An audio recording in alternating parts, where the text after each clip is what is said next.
So this wireless CarPlay kit was given to me as a sample by the brand, so thank you so much. Definitely check this out if you're looking for a wireless CarPlay kit.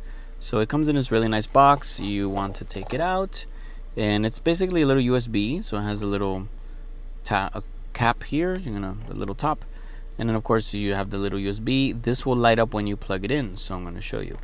So all you do is you would plug it right in here.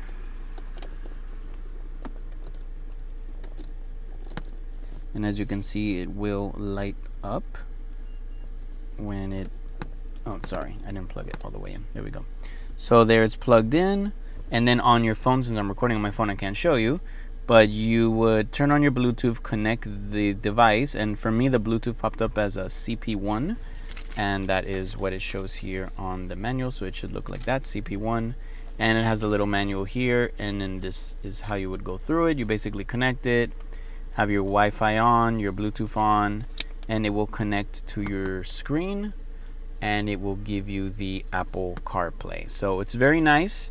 Definitely check it out. I like that it's nice and small. It's portable. You can take it with you wherever you need to go. So again, thank you so much. Definitely check this out and hope you enjoy it.